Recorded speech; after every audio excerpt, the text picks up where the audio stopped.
अयोध्या में रामलला के दर्शन करने आएंगे। अयोध्या जाने से पहले ही बीजेपी के सांसद बृजभूषण ने कहा कि जब तक राष्ट्र के उत्तर भारतीयों से माफी नहीं मांगते तब तक उन्हें अयोध्या में आने नहीं देंगे। वहीं अब बीजेपी के वरिष्ठ नेता और कन्नौज से सांसद सुब्रत पाठक ने कहा कि ये उनकी निजी विचार है। इन्हीं तमाम मुद्दों को लेकर प्राइम न्यूज ने कन्नौज से सांसद सुब्रत पाठक से बात की। उन्होंने क्या कुछ कहा, उन्हें सुनते हैं।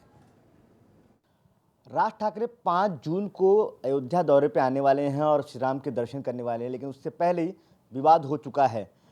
बीजेपी के सांसद बृजभूषण ने कहा है कि अगर वो अयोध्या आएंगे तो उन्हें आने नहीं दिया जब तक उन उत्तर भारतीयों से माफ़ी नहीं मांगे, जिस तरह से वो बयान और मारपीट की बात करते हैं। इसी मुद्दे में बात करने के लिए मेरे साथ मौजूद है पाठक जी। जिस तरह से लगातार जो विवाद लगातार चल रहा है राज ठाकरे को लेकर, पहले उत्तर भारतीयों को तंज कसना, मारना, पीटना, उसके बाद अब एक तरह से जो राजनीति बदलती नजर आ रही है, उसको किस तरह देखेंगे?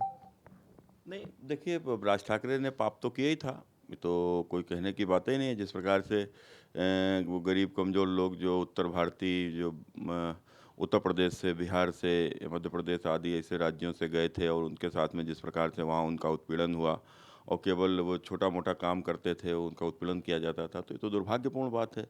तो ये पाप तो राज ठाकरे ने किया ही है। लेकिन सर, जिस तरह से अब हिंदुत्व की राजनीति कर रहे हैं, पहले एक तरह से एक दौर था बाला साहब ठाकरे भी जो राजनीति करते थे साउथ इंडियन को भगाने की, उसके बाद वो हिंदुत्व की राजनीति में आए। उस तरह राज ठाकरे भी पहले मराठी वाले मुद्दे में थे, अब हिंदुत्व के मुद्दे पे आ गए हैं और ऐसा लग रहा है कि कहीं ना कहीं बीजेपी उनको श्रेय देने की कोशिश कर रही है। नहीं, अब देखो, अब उनकी राजनीति क्या है, क्या नहीं है तो वो जाने, लेकिन हिंदुत्व की राजनीति कभी तोड़ने की नहीं हो सकती। हिंदुत्व तो इस देश में रहने वाला वो हर व्यक्ति, जिसकी इस भारत से श्रद्धा है, वह हिंदुत्व है। तो कुल मिलाकर उसको उत्तर भारतीय, दक्षिण भारतीय, पूरब भारतीय, पश्चिम भारतीय में नहीं बाँटा जा सकता, उसको जाति धर्म से नहीं बाँटा जा सकता और यदि उसको जो बाँटता है, तो वो कभी हिंदुत्व की राजनीति नहीं कर सकता। धन्यवाद सर, प्राइम मिनिस्टर से बात करने के लिए। ये थे सुब्रत पाठक, जिन्होंने साफ कहा है कि हिंदुत्व को बांटा नहीं जा सकता। कैमरामैन ज्ञान के साथ पंकज वानखेड़े, प्राइम न्यूज़, नई दिल्ली।